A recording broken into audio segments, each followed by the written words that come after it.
Session record करणार आहात का? ओके.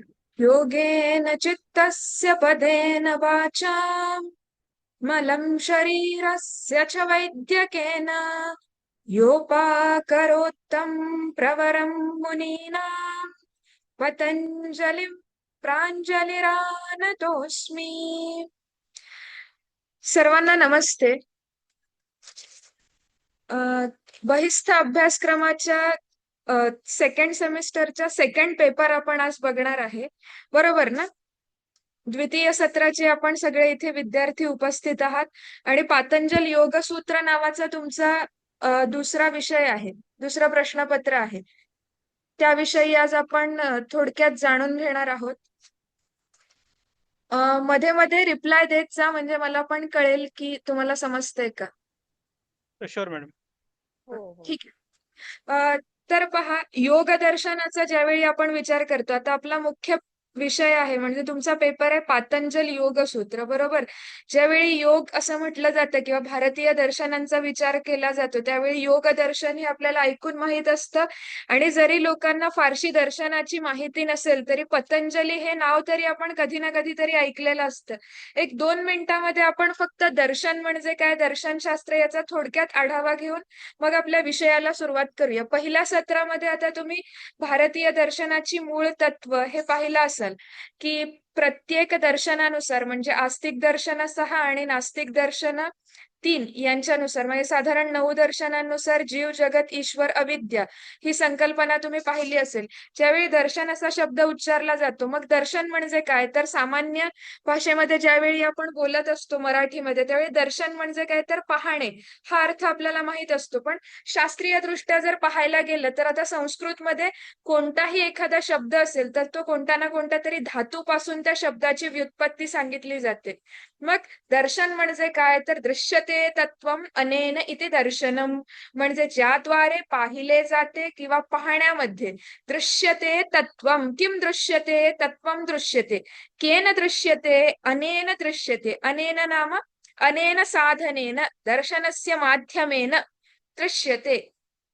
म्हणजे ज्या तत्वाचं, तत्व म्हणजे काय, ज्याला आत्मतत्व म्हणू शकतो किंवा परब्रह्म म्हणू शकतो, ब्रह्माचं स्वरूप वेगवेगळ्या नावांनी ज्याचा उल्लेख केला जातो त्यालाच म्हणायचं की तत्व. ते तत्व ज्याच्याद्वारे पाहिले जाते, ज्या साधनाद्वारे पाहिले जाते त्याला काय म्हटलं जातं, तर दर्शन म्हटलं जातं.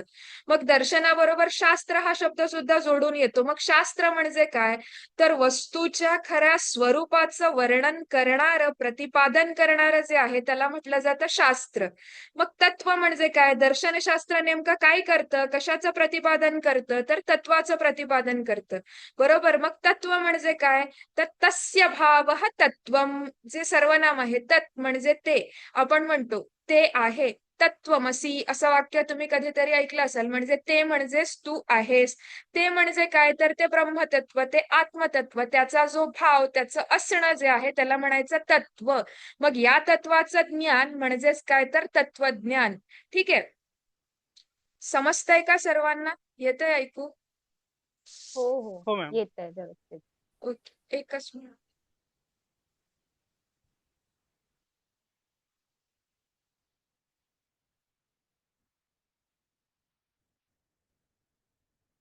त्यानंतर आता दर्शनशास्त्राची ध्येय असतात, म्हणजे जसं की आपण कोणताही एखादा विषय शिकत असतो, कोणतेही शास्त्र शिकत असतो, तर काहीतरी प्रतिपादन करण्याच्या हेतूने, निमित्ताने त्या शास्त्राची किंवा त्या विषयाची काय आपण म्हणू शकतो की उत्पत्ती झालेली असते किंवा त्या शास्त्राचा विकास झालेला असतो. तसं दर्शनशास्त्र नेमकं काय सांगतं, तर दर्शनशास्त्राचं ध्येय काय आहे, तर सामान्य माणसां म्हणजे ज्याप्रमाणे आपण विचार करतो, एकदम आध्यात्मिक विचार तर सुरुवातीच्या काळामध्ये येत नाहीत. पण ज्यावेळी जसं की शास्त्राने प्रतिपादन केलेलं आहे, धर्म, अर्थ, काम, मोक्ष हे 4 पुरुषार्थ सांगितले जातात. धर्म आहे, अर्थ आहे, काम, याच्यानंतर ज्यावेळी धर्म, अर्थ, काम यांची पूर्तता होते आणि ज्यावेळी व्यक्तीला जीवनामध्ये स्थैर्य प्राप्त होतं आणि त्यानंतर व्यक्ती पुढे मोक्षाकडे वाटचाल करण्याचा विचार ज्यावेळी करते त्यावेळी व्यक्तीच्या मनामध्ये हे प्रश्न येतात की मी कोण आहे, मी कुठून आलो, माझी म्हणजे माझा विकास कसा झाला किंवा माझी उत्पत्ती कशी झाली, किंवा मी या जगामध्ये राहत आहे किंवा मी ज्या सृष्टीमध्ये राहत आहे त्या सृष्टीचं नेमकं कारण काय आहे, किंवा जे काही तत्व आहे, ज्या तत्वासंबंधी विचार केला जातो किंवा सृष्टीला चालना देणारं जे काही तत्व आहे ते चेतन आहे की अचेतन आहे, या जगाचं स्वरूप कसं आहे, त्यानंतर माझ्या जीवनाचं चरमलक्ष्य काय आहे, इत्यादी माणसाच्या मनामध्ये येणारे जे काही वेगवेगळे विचार आहेत किंवा जिज्ञासा आहेत, यांचं अचूकपणे समाधान करणं हे काय आहे, तर दर्शनशास्त्राचं प्रमुख ध्येय आहे. बरोबर. मग कोणत्याही शास्त्रामध्ये, आता दर्शनशास्त्रामध्ये मग कोणतेही शास्त्र घ्या, तर दर्शनामध्ये आस्तिक दर्शन आहेत, नास्तिक दर्शन आहेत. मग या दर्शनामध्ये नेमकी कशाची चर्चा केली जाते, तर प्रमेयासंबंधी चर्चा केली जाते आणि प्रमाणासंबंधी चर्चा केली जाते. बरोबर. प्रमेयासंबंधी जे काही प्रश्न आहेत त्याला म्हटलं जातं की वस्तुमीमांसा, आणि प्रमाणासंबंधी जे काही प्रश्न आहेत त्याला म्हटलं जातं की ज्ञानमीमांसा. ऑन्टॉलॉजी आणि इपिस्टिमॉलॉजी अशा या दोन शाखा मानल्या जातात दर्शनशास्त्राच्या. त्यानंतर जेव्हा दर्शनांचा विचार करतो तेव्हा या तीन संकल्पना समजून घेणं आवश्यक आहे. एक म्हणजे प्रमा, प्रमाता आणि प्रमाण. बरोबर. प्रमा म्हणजेच काय, तर जाणून घेण्यायोग्य जे काही यथार्थ ज्ञान आहे त्याला म्हटलं जातं की प्रमा. भ्रमभिन्नम यथार्थ ज्ञान प्रमा, म्हणजे भ्रमरहित असं जे ज्ञान आहे त्याला म्हटलं जातं प्रमा. मग प्रमा म्हणजे काय, जो काही विषय मुख्य जो जाणावयाचा आहे त्याला म्हटलं जातं प्रमा. मग प्रमाता म्हणजे काय, शुद्ध चेतनो वृत्तीसाक्षी सप्रमाता. प्रमाता कोणाला म्हटलं जातं, तर ज्याचं अंतःकरण शुद्ध आहे, निर्मल अंतःकरणाचा जो आहे, ज्याला मोक्ष प्राप्त करून घेण्याची इच्छा आहे त्याला म्हटलं जातं प्रमाता. मग हा प्रमाता प्रमेची प्राप्ती कोणत्या पद्धतीने करून घेऊ शकतो किंवा कोणत्या साधनाने करून घेऊ शकतो, तर त्याला म्हटलं जातं प्रमाण. प्रमाकरणम प्रमाणम. मग प्रत्येक दर्शनानुसार प्रमाणांची संख्या वेगवेगळी सांगितलेली आहे. यालाच शास्त्रामध्ये त्रिपुटीचा सिद्धांत असंही म्हणतात, म्हणजे प्रमा, प्रमाता आणि प्रमाण. त्यानंतर दर्शनशास्त्राचा विचार करत असताना, भारतीय दर्शनाचा विशेष करून विचार करताना आस्तिक आणि नास्तिक हे शब्द आपण ऐकलेले असतात. अस्ति परलोकः मतिर्यस्य सह आस्तिकः, म्हणजे परलोक आहे अशी ज्याची मती आहे, असा ज्यांचा विचार आहे त्यांना म्हटलं जातं आस्तिक दर्शन. मग या आस्तिक दर्शनांमध्ये कोणकोणती दर्शनं येतात, तर सांख्य दर्शन, योग दर्शन, न्याय दर्शन, वैशेषिक दर्शन, पूर्वमीमांसा आणि उत्तरमीमांसा दर्शन. ठीक आहे. त्याच्यानंतर नास्तिक दर्शन म्हणजे काय, नास्तिक शब्दाचा अर्थ काय, तर नास्ति परलोकः मतिर्यस्य सह नास्तिकः, परलोक नाही अशी ज्यांची मती आहे, असा ज्यांचा विचार आहे त्यांना काय म्हटलं जातं, तर नास्तिक. मग अशी नास्तिक दर्शनं किती आहेत, तर चार्वाक दर्शन, जैन दर्शन आणि बौद्ध दर्शन. ठीक आहे. आपला सध्याचा मुख्य जो विषय आहे की पातंजल योगसूत्र. पातंजल योगसूत्र हा ग्रंथ नेमका कोणत्या दर्शनाचा आहे, तर योग दर्शनाचा ग्रंथ आहे. मग योग दर्शन हे नेमकं आस्तिक दर्शनांमध्ये येतं की नास्तिक दर्शनांमध्ये, तर योग दर्शन हे आस्तिक दर्शनांमध्ये येतं. आणि ज्यावेळी सांख्य योग असा उल्लेख केला जातो, या दोन दर्शनांचा उल्लेख एकत्रितपणे केला जातो, याच्या मागे एक कारण आहे. ही दोन्ही दर्शनं ही समान तंत्र आहेत किंवा परस्पर पूरक आहेत असं म्हटलं जातं. का बरं असं म्हटलं जातं, तर सांख्य दर्शनाने जी काही सैद्धांतिक मांडणी केली तीच सैद्धांतिक मांडणी, तीच तत्वमीमांसा योग दर्शनाने जशीच्या तशी स्वीकारली. फक्त सांख्यांनी 25 तत्व सांगितले, त्यात योग दर्शनाने अजून एक तत्व ऍड केलं किंवा अजून एका तत्वाची आपण काय म्हणू शकतो, ऍडिशन केलं, आणि ते कोणतं तत्व आहे, तर ईश्वर तत्व. अशा प्रकारे एकूण 26 तत्व योगदर्शनाने प्रतिपादित केली. म्हणून या योगदर्शनाला सेश्वर सांख्य असं सुद्धा म्हटलं जातं. मग या योगदर्शनाचा विचार करत असताना या योगदर्शनाचे नेमके प्रवर्तक मुनी कोण आहेत, तर योगदर्शनाचे प्रवर्तक आहेत महर्षी पतंजली. ठीक आहे. त्याच्यानंतर योगदर्शनाचा प्रमुख ग्रंथ कोणता मानला जातो, टेक्स्ट कोणता आहे महत्वपूर्ण, तर योगसूत्र, ज्यालाच आपण पातंजल योगसूत्र म्हणतो, जो आपला आजचा मुख्य विषय आहे. तर आता बघा, ज्यावेळी पातंजल योगसूत्र असा ग्रंथ जेव्हा आपण घेतो किंवा पतंजलींचा विचार करतो, तर प्रामुख्याने आज आपण काय काय पाहणार आहोत पहा. तुम्हाला 2 पाद आहेत तुमच्या सिलेबसमध्ये, जो काही तुम्हाला निर्धारित केलेला अभ्यासक्रम आहे त्याच्यामध्ये पातंजल योगसूत्राचा पहिला पाद आहे आणि पातंजल योगसूत्राचा दुसरा पाद आहे.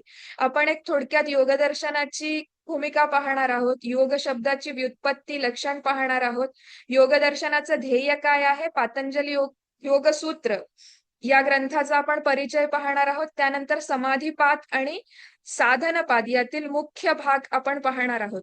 तर आता ज्यावेळी योग असा शब्द वापरला जातो, सामान्य भाषेमध्ये आपण योगायोग, जुळून येणं किंवा योग आला यासारखे शब्द वापरतो. पण योग या शब्दाचा नेमका भारतीय दर्शनशास्त्रीय दृष्ट्या किंवा योगशास्त्राचा विचार करत असताना योग या शब्दाचा काय अर्थ आहे किंवा योग हा शब्द कोणत्या संस्कृत धातूपासून बनलेला आहे याचा विचार करत असताना आपल्या लक्षात येतं की योग हा शब्द जो आहे तो युज या धातूपासून तयार झालेला आहे. आणि या युज धातूचे 3 अर्थ होतात. एक म्हणजे युज समाधौ या धातूपासून योग शब्द तयार झाला, त्याचा अर्थ आहे समाधी. युजिर योगे म्हणजे मिलन होणे किंवा संयोग होणे या अर्थी सुद्धा योग शब्द वापरला जातो. आणि युज संयमने म्हणजे संयमन साधणे या अर्थी सुद्धा योग शब्द वापरला जातो. मग आता इथे योगशास्त्र शिकत असताना योग या शब्दाचा नेमका काय अर्थ घ्यायचा, सर्वांना ऐकू येतंय ना? माझा आवाज ऐकू येतोय क्लिअर? हो हो मॅडम. हो ओके, ठीक आहे. मग योग या शब्दाचा युज समाधौ या धातूपासून म्हणजे युज या धातूचा जो समाधी अर्थक तिथे अर्थ दिलेला आहे, म्हणजे युज धातू हा समाधी या अर्थी सुद्धा वापरला जातो असं जे म्हटलं जातं. आणि या युज समाधौ धातूपासून जो समाधी हा अर्थ निष्पन्न करणारा जो शब्द तयार होतो, तर योग शब्दाचा अर्थ काय घ्यायचा, योग साधणे म्हणजे काय तर समाधी अवस्थेची प्राप्ती करणे. ज्यावेळी पातंजल योगसूत्र आणि त्याच्यावर निर्माण झालेल्या साहित्याचा आपण विचार करू त्यावेळी तुम्हाला महर्षी व्यासांनी त्याच्यावर भाष्य लिहिलंय, याचा सुद्धा उल्लेख पुढे येईल. तर महर्षी व्यास यांनी सुद्धा योग या शब्दाचा समाधी हाच अर्थ घेतलेला आपल्याला दिसतो. मग मिलन किंवा संयोग याचा नेमका अर्थ काय, तर जीवात्म्याचं परमात्म्याशी एकीकरण होणं, तादात्म्य पावणं याला सुद्धा काय म्हटलं जातं, तर योग म्हटलं जातं. लक्षात येईल. त्याच्यानंतर पातंजल योग सूत्रामध्ये योग शब्दाची व्याख्या केलेली आहे. योग म्हणजे काय, तर म्हणतात योगश्चित्तवृत्ती निरोध, चित्तवृत्तींचा निरोध करणं म्हणजेच काय होय, तर योग होय. ज्यावेळी संस्कृत वाङ्मयाचा विचार करतो त्यावेळी आपल्याला माहितीये की भारतीय परंपरेचा विचार करता प्रत्येक शास्त्राचं मूळ हे वेदांमध्ये असलेलं आपल्याला दिसतं. मग आता आपल्या मनामध्ये एक शंका निर्माण होते की पतंजली मुनींनी लिहिलं तेच योगशास्त्र की त्यांच्या आधीही काही अन्य आचार्य होऊन गेले, त्यांनीही योगशास्त्राविषयी काही योगदान दिलं का, किंवा तत्पूर्वीही योगशास्त्राचा विचार होत होता का. वेदांमध्ये किंवा वेदांचा विचार करत असताना संहिता, ब्राह्मण, आरण्यक, उपनिषदांचा काळ, अगदी वैदिक काळ त्याच्याही प्री वैदिक काळापासून म्हणजे आर्य संस्कृती किंवा त्या संस्कृतीमध्ये सुद्धा योग दर्शनाची बीज आपल्याला असलेली आढळतात. म्हणजे संस्कृत वाङ्मयामध्ये अगदी वेद असतील, उपनिषद असतील, पुराण असतील, रामायण, महाभारत, आयुर्वेदादी अन्य जी काही शास्त्र आहेत त्या प्रत्येक शास्त्रांमध्ये योग दर्शनाची बीज आपल्याला सापडतात. आणि मग योग दर्शन असं ज्यावेळी आपण म्हणतो तर आता आपल्या समोर योग म्हणजे पतंजली मुनींनी लिहिलेलं पातंजल योग सूत्र हे एक समीकरण बनलेलं आहे. पण या योगाच्या अन्य शाखाही आहेत का, तर योग सिद्धांत चंद्रिका नावाचा एक नारायण तीर्थ या आचार्यांचा ग्रंथ आहे. त्याच्यामध्ये त्यांनी योगाचे वेगवेगळे उपसंप्रदाय सांगितलेले आहेत. म्हणजे योग म्हणजे काय, तर क्रियायोग आहे, कर्मयोग आहे, योगाचे वेगवेगळे कोणते पंथ आहेत, कर्मयोग आहे, हठयोग, मंत्रयोग, ज्ञानयोग, अद्वैत योग, ब्रह्मयोग, शिवयोग, त्यानंतर सिद्धयोग, ध्यानयोग इत्यादी वेगवेगळे योगाच्याच उपशाखा सांगितल्या जातात. म्हणजे फक्त क्रियायोगाद्वारेच समाधीची प्राप्ती होते का, फक्त ज्ञानयोगाद्वारे समाधीची प्राप्ती होते का, तर नाही. समाधी अवस्थेपर्यंत पोहोचण्यासाठी किंवा योगाची प्राप्ती करून घेण्यासाठी ही वेगवेगळी तुम्हाला काय आहेत, तर साधनं सांगितलेली आहेत. मग ज्यावेळी योग साहित्याचा विचार केला जातो त्यावेळी योग साहित्य हे 2 प्रकारामध्ये विभाजित केलं जातं. एक आहे पातंजल योग साहित्य आणि पातंजलेतर योग साहित्य. म्हणजे आता योगाच्या परंपरेचा जर विचार केला, आता कोणत्याही शास्त्रालाही परंपरा असते, गुरु शिष्य परंपरेने ते शास्त्र विकसित होत असतं, फलित होत असतं. बरोबर. तर आता योगाचे प्रवर्तक कोणाला मानलं जातं तर हिरण्यगर्भ हे योगाचे आदी प्रवर्तक मानले जातात. म्हणजे योग दर्शनाची प्राणप्रतिष्ठा यद्यपि पतंजलीकृत योगसूत्रांमध्ये आपल्याला दिसत असली तरी सुद्धा पतंजली मुनींना योगाचा आदी प्रवर्तक मानलं जात नाही. तर पतंजली मुनींनी जरी ही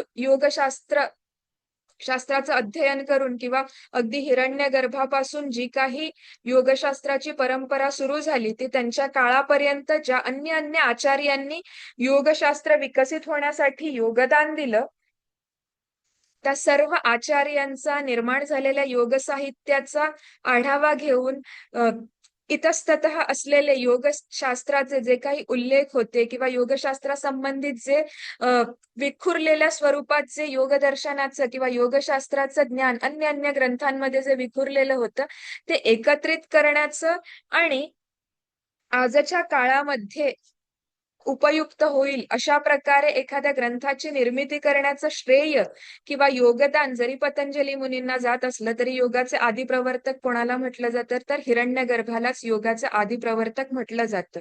मग पतंजली मुनींनी नेमकं काय केलं? स्वतःच नवीन योगशास्त्र निर्माण केलं की आपल्या आधी जे आचार्य होऊन गेले जे काही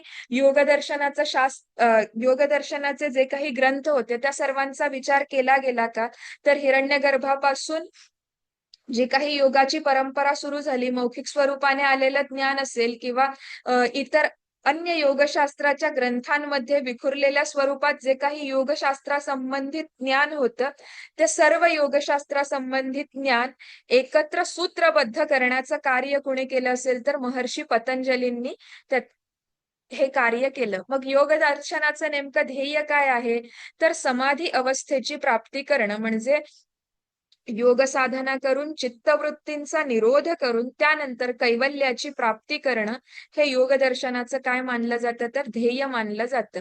तर कैवल्य म्हणू शकता किंवा समाधी सुद्धा म्हणू शकता. सांख्य दर्शनामध्ये कैवल्याची प्राप्ती करणं म्हटलं जातं, योग दर्शनामध्ये समाधीची प्राप्ती करणं असं म्हटलं जातं. आता पतंजली मुनींनी पातंजल योगसूत्र हा ग्रंथ निर्माण केला. आता या पातंजल योगसूत्राचा कर्ता कोण आहे तर महर्षी पतंजली. त्यांचा काळ साधारण सांगितला जातो की ख्रिस्तपूर्व 2रं शतक आणि सूत्र ग्रंथ हा मूळ आहे म्हणजे महर्षी पतंजलींनी निर्माण केलेलं पातंजल योगसूत्र. तर पातंजल योगसूत्र का म्हटलं जातं तर पतंजलींनी त्याची निर्मिती केली किंवा पतंजलींनी ते लिहिलं म्हणून पतंजलीकृत पतंजलींनी केलेले असल्यामुळे त्याला काय म्हटलं जातं पातंजल. आणि योगसूत्र या शब्दामधूनच आपल्याला कळतं की प्रतिपाद्य विषय काय आहे तर योग आहे. या सूत्र ग्रंथावर पुढे व्यास महर्षींनी भाष्य लिहिलं, त्याच्यानंतर भोजाने वृत्ती लिहिली आणि वाचस्पती मिश्रा यांनी याच सूत्रांवर टीका ग्रंथ लिहिला आणि विज्ञान भिक्षू नावाचे जे आचार्य आहेत त्यांनीच या योगसूत्रांवर वार्तिक लिहिलं. म्हणजे मुख्य सूत्र ग्रंथ त्याच्यानंतर त्याच्यावर भाष्याची रचना झालेली आहे, वृत्ती आहे, टीका आणि वार्तिक ग्रंथ सुद्धा त्याच्यावर निर्माण झालेला आहे. हा त्याचा मूळ ग्रंथ आणि तो ग्रंथ अधिकाधिक सोप्या पद्धतीने मांडण्यासाठी मग पुढे भाष्य असेल, वृत्ती, टीका आणि वार्तिक ग्रंथ निर्माण झाले. मग याचा प्रतिपाद्य विषय काय आहे तर योग किंवा समाधी. तर हे लक्षपूर्वक तुम्ही ऐका. याची अंतर्गत रचना कशी झालेली आहे तर याच्यामध्ये 4 पाद आहेत. ज्या पद्धतीने आपण रामायण भगवद्गीता वाचतो आणि आता रामायणामध्ये काय आहे तर कांड आहेत बरोबर. महाभारतामध्ये पर्वांमध्ये रचना केलेली आहे. भगवद्गीतेमध्ये 18 अध्याय आहेत आणि त्या अध्यायांतर्गत श्लोक आहेत. तसं पातंजल योगसूत्र या ग्रंथाचा अभ्यास करत असताना विचार करत असताना एकूण पातंजल योगसूत्रामध्ये काय आहे अध्याय आहेत का तर नाही, अध्याय नाहीयेत. त्याचं सब डिव्हिजन विभाजन कशा पद्धतीने झालेलं आहे तर पाद आहेत. कधीही पातंजल योगसूत्रामध्ये अध्याय आहेत असं म्हणायचं नाही, त्याच्यामध्ये श्लोक नाही तर पाद आणि पादांच्या अंतर्गत ठराविक सूत्र त्याच्यामध्ये दिलेली आहेत. तर 4 पाद एकूण आहेत. पहिल्या पादाचं नाव आहे समाधीपाद, दुसरा आहे साधनपाद, तिसरा आहे विभूतीपाद, चौथा आहे कैवल्यपाद. आता या प्रत्येक पादाचा विषय निर्धारित केलेला आहे. पहिल्या पादामध्ये तुम्हाला काय सांगितलं समाधीपाद बरोबर. समाधी म्हणजे काय आहे समाधी हे योगाचं ध्येय आहे. योग साधना करून काय प्राप्त करायचं आहे तर लक्ष्य निर्धारणासाठी समाधीपादाची रचना झालेली आहे. यात एकूण 51 सूत्र आहेत. त्याच्यानंतर लक्ष्याचं निर्धारण झाल्यावर त्या लक्ष्याची प्राप्ती कशा पद्धतीने करायची, कोणत्या साधनांचा वापर करून लक्ष्याप्रत पोहोचावं, यासाठी साधनपादाची रचना करण्यात आलेली आहे. याच्यामध्ये योगाची प्राप्ती करण्यासाठी किंवा समाधी अवस्थेची प्राप्ती करण्यासाठी निरनिराळ्या साधनांचा अंतर्भाव किंवा साधनांचा विचार इथे केलेला आहे. सर्वात प्रसिद्ध असलेली संकल्पना अष्टांग योग, हा शब्द तरी सगळ्यांनी ऐकलेला असतो. तर अष्टांग योगाचा विचार किंवा प्रतिपादन दुसऱ्या पादामध्ये केलेलं आहे.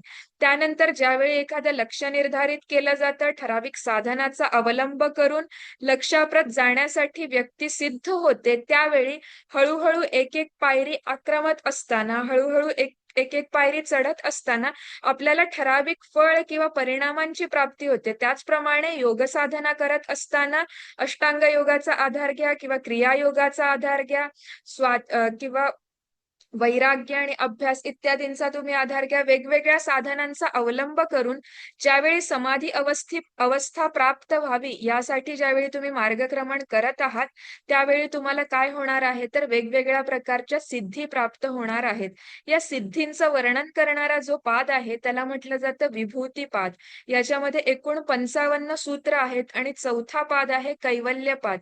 मग आता इथे असा एक प्रश्न येऊ शकतो की समाधी कैवल्य या साधारणच संकल्पना आहेत, तर सुरुवातीला समाधी पादाचं वर्णन केल्यावर मग पुन्हा कैवल्य पाद कशाला सांगितला किंवा कैवल्याची विचार कशासाठी बरं केला असावा, तर इथे असं अपेक्षित आहे की लक्ष्य निर्धारण केल्यावर ठराविक साधनांचा अवलंब करून लक्ष्याप्रत ज्यावेळी पोहोचण्याचा व्यक्ती विचार करत असते, त्यावेळी व्यक्तीला आपण बरोबर मार्गावर जात आहोत की नाही, मी जो मार्ग अवलंबत आहे तो बरोबर आहे की नाही, याचा विचार करत असताना किंवा मार्गक्रमण करत असताना वेगवेगळ्या प्रकारच्या सिद्धी प्राप्त होतात. पण पतंजली मुनींना इथे हे सांगायचं आहे की योगी जो आहे, जो साधक आहे, त्याचं सिद्धी प्राप्त करणं एवढंच सीमित ध्येय नसावं, तर सिद्धी प्राप्त झाल्या तरी सुद्धा त्या सिद्धींच्या मोहामध्ये न अडकता निरंतर जोपर्यंत समाधी अवस्थेची प्राप्ती होत नाही तोपर्यंत निरंतर योग साधना करत राहावं, यासाठी पुन्हा त्यांनी विभूतीपादानंतर कैवल्याचं स्मरण करण्यासाठी किंवा समाधी अवस्थेचं पुन्हा एकदा या ठिकाणी स्मरण केलेलं आहे आणि कैवल्य पादाचं त्यांनी या ठिकाणी वर्णन केलेलं आहे. लक्षात येईल किती पाद आहेत, विषय काय आहेत, सूत्र संख्या काय आहे. एकूण 195 सूत्रांचा या ठिकाणी समावेश आहे. तुमचा जो पहिला पाद आहे त्याच्यामध्ये त्या पादाचं नावच आहे की समाधी पाद, बरोबर. या समाधी पादामध्ये आता पहा, नावावरूनच आपल्याला लक्षात येतं की लक्ष निर्धारण करणारा असा हा कोणता पाद आहे, तर समाधी पाद. या समाधी पादामध्ये एकूण 51 सूत्र आहेत. आता तुमच्याकडे जे स्टडी मटेरियल आहे किंवा जे काही तुम्हाला अध्ययन साहित्य दिलेलं आहे त्याच्यामध्ये समाधी पाद याचं वर्णन सुद्धा केलेलं आहे आणि प्रत्येक ठिकाणी तुम्हाला सूत्र सांगितलेलं आहे. सूत्रात मध्ये कोणकोणते शब्द आहेत त्यांचा अर्थ दिलेला आहे आणि त्याच्यानंतर सूत्राचा मुख्य अर्थ, एकंदरीत सूत्राचा आशय काय आहे असा विचार त्या ठिकाणी केलेला आहे, बरोबर. आता प्रामुख्याने याचा विचार करत असताना या ठिकाणी काय आहे बघा, सुरुवातच अशी होते की अथ योगानुशासनम, बरोबर. हे पहिलं सूत्र आहे. मी तुम्हाला सूत्र पण म्हणून दाखवेन आणि सर्वात पहिल्यांदा आपण बघूया की किती सूत्र आहेत आणि कोणकोणत्या सूत्रामध्ये काय काय संकल्पना सांगितलेली आहे. तर या समाधीपादामध्ये योगाची व्याख्या केलेली आहे. योगश्चित्तवृत्ती निरोध अशी व्याख्या केलेली आहे. या अनुषंगाने चित्त म्हणजे काय, चित्ताचे प्रकार, चित्ताच्या भूमी किती आहेत हे सांगितलंय. चित्तवृत्ती किती आहेत, तर 5 चित्तवृत्तींचं त्यांनी वर्णन केलेलं आहे. त्याच्यानंतर संप्रज्ञात असंप्रज्ञात समाधीचं वर्णन केलेलं आहे. त्यानंतर चित्तवृत्तींचा निरोध करण्यासाठी चे उपाय त्यांनी सांगितलेले आहेत. अभ्यास वैराग्याभ्याम तन्निरोध हा एक पहिला उपाय सांगितला. या अनुषंगाने अभ्यास म्हणजे काय, वैराग्य म्हणजे काय यांचा विचार त्या ठिकाणी केलेला आहे. त्याच्यानंतर दुसरा उपाय सांगितला ईश्वर प्रणिधानात, मग ईश्वर म्हणजे काय, ईश्वर प्रणिधान म्हणजे काय इत्यादीचा विचार करून योग मार्गामध्ये येणारे 9 अंतराय म्हणजेच 9 अडथळे, 9 विघ्न कोणकोणती आहेत याचा विचार या ठिकाणी केलेला आहे. या 9 विघ्नांबरोबर येणारे जे काही 5 अन्य काय आपण म्हणू शकतो की उपद्रव जे आहेत याचा विचार या ठिकाणी केलेला आहे. त्याच्यानंतर सरतेशेवटी चित्तप्रसादनाचे उपाय त्याने सांगितलेले आहेत आणि मग पुन्हा शेवटी समाधीचे असंप्रज्ञात समाधीचा विचार केलेला आहे. सानंद सास्मित समाधी किंवा संप्रज्ञात समाधीचे निर्वितर्क निर्विचार समाधी यांचं निरूपण या ठिकाणी केलेलं आहे. आणि साधारण 44 पासून पुढच्या सूत्रांमध्ये समाधी अवस्थेची प्राप्ती केल्यानंतर काय फळ प्राप्त होतं, ऋतंभरा प्रज्ञेचा विचार केलेला आहे. आणि त्यानंतर निर्बीज समाधी तिचं फळ काय आहे याचा विचार त्यांनी या ठिकाणी केलेला आहे. आता ज्यावेळी सुरुवात होते की अथ योगानुशासनम, योग म्हणजे काय, म्हणजे किंवा आता इथून पुढे मी योगशास्त्राचा आरंभ करणार आहे असं ते म्हणतात, बरोबर. त्यानंतर दुसरं सूत्र येतं योगश्चित्तवृत्ती निरोध. चित्तवृत्तींचा निरोध करणं म्हणजे योग होय. चित्तवृत्तींचा निरोध केल्यावर काय प्राप्त होतं ते तिसऱ्या सूत्रामध्ये सांगितलंय. तदा द्रष्टुः स्वरूपेव स्थानम, म्हणजे ज्यावेळी चित्तवृत्तींचा पूर्णपणे निरोध होईल त्यावेळी जो द्रष्टा आहे, जो योग साधक आहे, हा स्वतःच्या स्वरूपामध्ये स्थित होईल. ज्यावेळी योग साधक जो आहे हा स्वतःच्या स्वरूपामध्ये स्थित नसेल त्यावेळी काय होईल तर म्हणतात वृत्तीसारूप्यम इतरत्र. त्यानंतर वृत्ती किती आहेत ते 5व्या सूत्रापासून तुम्हाला 13व्या सूत्रापर्यंत त्यांनी वृत्ती कोणकोणत्या आहेत ते सांगितलंय. म्हणतात वृत्ती किती आहेत, 5 वृत्ती आहेत. वृत्तयः पंचतयः क्लिष्टा क्लिष्टाः प्रमाण विपर्यय विकल्प निद्रा स्मृतयः, म्हणजे प्रमाण विपर्यय विकल्प निद्रा आणि स्मृती या काय आहेत तर 5 प्रकारच्या वृत्ती आहेत. या प्रत्येक वृत्तीचं लक्षण त्यांनी दिलेलं आहे. फॉर एक्झाम्पल 7व्या सूत्रामध्ये त्यांनी सांगितले प्रमाण म्हणजे काय, प्रत्यक्ष अनुमानागमाः प्रमाणानी इत्यादी इत्यादीचा विचार त्यांनी या ठिकाणी केलेला आहे. वेळेचा विचार करता आपण थोडं फास्ट घेऊया. त्यानंतर आता या ज्या वृत्ती आहेत या 2 प्रकारच्या सांगितल्या जातात, क्लिष्ट वृत्ती आणि अक्लिष्ट वृत्ती. क्लिष्ट वृत्ती ज्या आहेत म्हणजे क्लेश निर्माण करणाऱ्या किंवा योग साधकासाठी ज्या अनुकूल नाहीत त्या कोणत्या आहेत तर क्लिष्ट वृत्ती आहेत. म्हणजे अज्ञान, अवैराग्य, अनैश्वर्य इत्यादीची प्राप्ती करून देणाऱ्या क्लिष्ट ज्या वृत्ती आहेत त्या ज्ञान, वैराग्य, ऐश्वर्याची प्राप्ती करून देणाऱ्या आहेत.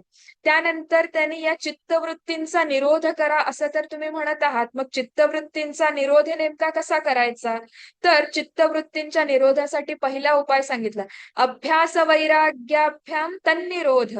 तन् म्हणजे काय, तत्निरोध, की त्या ज्या काही चित्तवृत्ती आहेत त्यांचा निरोध कशामुळे होऊ शकतो तर अभ्यास आणि वैराग्याद्वारे त्याचा निरोध होऊ शकतो. मग या ठिकाणी अभ्यासाची व्याख्या दिलेली आहे. त्यानंतर वैराग्य म्हणजे काय याचा विचार त्यांनी त्या ठिकाणी केलेला आहे.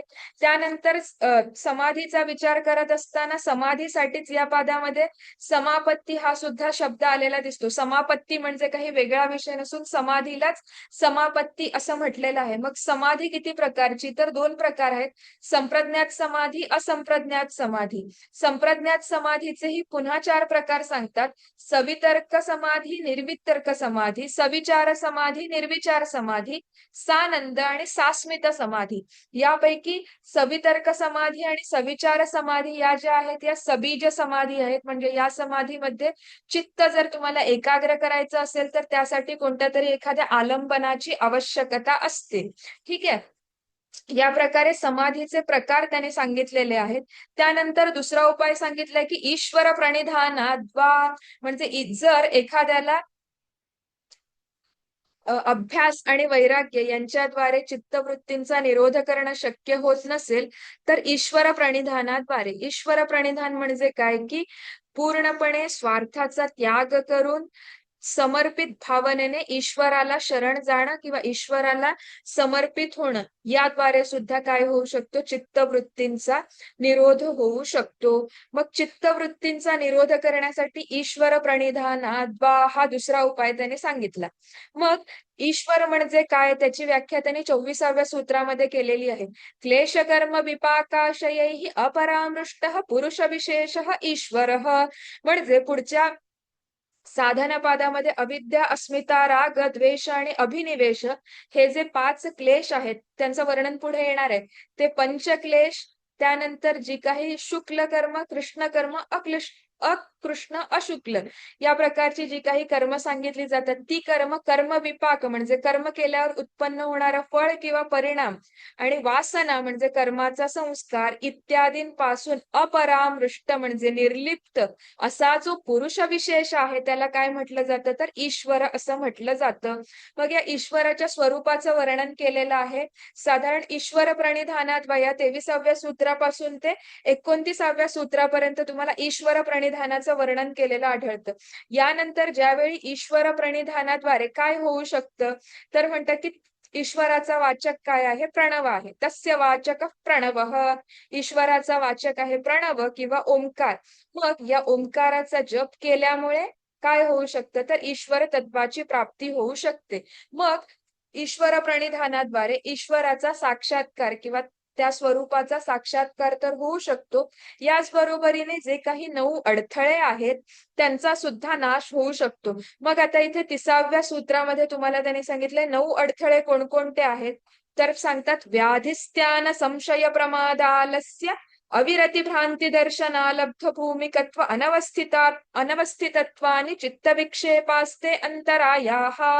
म्हणजे योग मार्गामध्ये चित्त विक्षेप जे काही निर्माण होतात किंवा येणारे जे काही अडथळे आहेत त्यांचं वर्णन या ठिकाणी केलेलं आहे. हे अडथळे किती आहेत तर 9 प्रकारचे आहेत आणि या अडथळ्यांबरोबरच 5 उपद्रव सुद्धा निर्माण होतात. हे कोणते तर दुःख दौर्मनस्य अंगमेजयत्व श्वास प्रश्वास विक्षेपस्य भुवः म्हणजे ते यांच्या सह येणारे असल्यामुळे म्हणजे या 9 अंतरायांसोबत येणारे हे काय आहेत तर 5 उपद्रव आहेत. मग आतापर्यंत योग म्हणजे काय, योगाची व्याख्या, चित्त म्हणजे काय, चित्ताच्या वृत्ती, चित्तवृत्ती निरोधाचे उपाय सांगितले, अभ्यास वैराग्याभ्याम तन्निरोध, दुसरा सांगितला ईश्वर प्रणिधानाद्वा.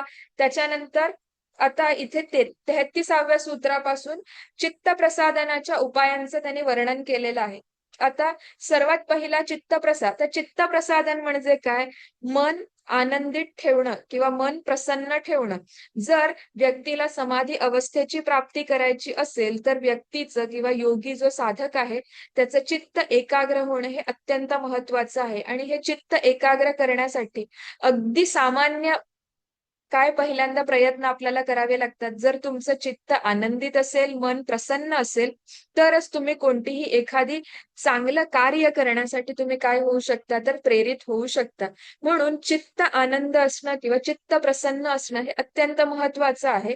म्हणून चित्त एकाग्रतेच्या दृष्टीने चित्त प्रसन्न असणं महत्वाचं असल्यामुळे त्यांनी चित्त प्रसादनाचे उपाय सांगितले. सर्वात पहिला उपाय आहे मैत्री करुणा मुदितोपेक्षाणाम सुख दुःख पुण्य विषयाणाम भावनातश्चित्त प्रसादनम.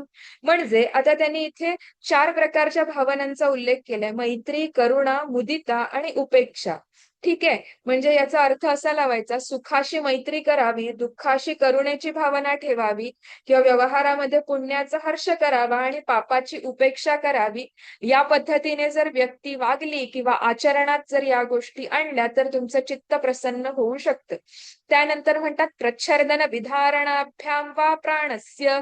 प्रच्छर्दन म्हणजे काय तर रेचक करणं, म्हणजे प्राणवायूचे रेचक वा कुंभक केल्यामुळे प्रच्छर्दन शब्दाचा अर्थ आहे रेचक आणि विधारण शब्दाचा अर्थ आहे की कुंभक, म्हणजे श्वास ज्या ठिकाणी आहे त्या ठिकाणी रोखून धरणं.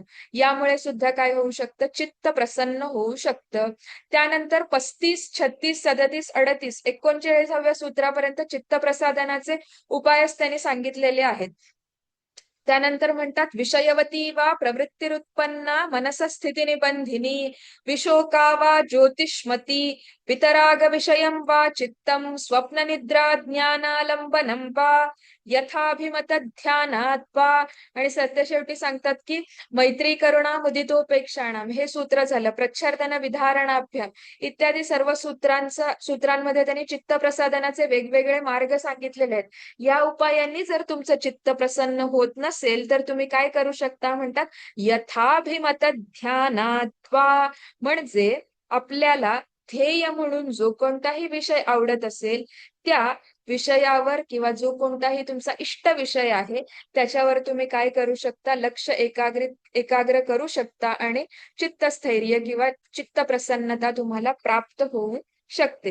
त्यानंतर आता 40व्या सूत्रापासून 41व्या अगदी 45व्या सूत्रापर्यंत पुढे त्यांनी समापत्तीचं वर्णन केलंय. तर समापत्ती म्हणजे वेगळा काही विषय नसून पूर्वी 17व्या सूत्रापासून ते अगदी 22व्या सूत्रापर्यंत जे संप्रज्ञात असंप्रज्ञात समाधीचं वर्णन केलं होतं त्यापैकीच निर्वितर्क निर्विचार समाधीचा विचार इथे त्यांनी केलेला आहे. परमाणु परममहत्वान्तोस्य वशीकारः इथपासून त्यानंतर क्षीणवृत्तेरभिजातस्यैव मणेर्ग्रहित्र ग्रहण ग्राह्येषु तत्तदन्यनता समापत्ती. या ठिकाणी समापत्ती म्हणजे समाधी असाच अर्थ घ्यायचा आहे. ठीक आहे. त्यानंतर अगदी 42व्या सूत्रापासून 41व्या सूत्रापासून 51व्या सूत्रापर्यंत संप्रज्ञात आणि असंप्रज्ञात समाधीचा विचार त्यांनी केलेला आहे. अशा पद्धतीने पहिल्या पादामध्ये योगाची व्याख्या, चित्तवृत्ती, चित्तभूमी कोणकोणत्या आहेत, समाधीचे भेद, ईश्वराचं स्वरूप, योगामध्ये येणारे 9 अडथळे, त्यांच्यासह येणारे 5 उपद्रव, चित्तप्रसादनाचे मार्ग आणि नंतर संप्रज्ञात असंप्रज्ञात समाधीच्या प्रकारांचा विचार त्यांनी केलेला आहे. त्यानंतर आता साधनपादामध्ये मुख्य विषय काय आहेत पहा. साधनपादामध्ये पंचक्लेशांचा विचार केलेला आहे. ईश्वराच्या स्वरूपाचं वर्णन करत असताना म्हटलं क्लेश कर्म विपाकाशयैः अपरामृष्टः पुरुष विशेषः ईश्वरः.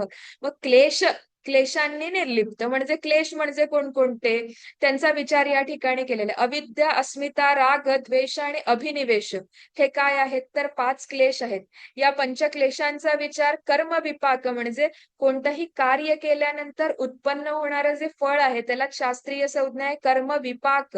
आणि या कर्माचा उपभोग घेतल्यानंतर कर्म फलीभूत झाल्यानंतर जो काही संस्कार निर्माण होतो त्यालाच म्हटलं जातं कर्माशय. हा शब्द सुद्धा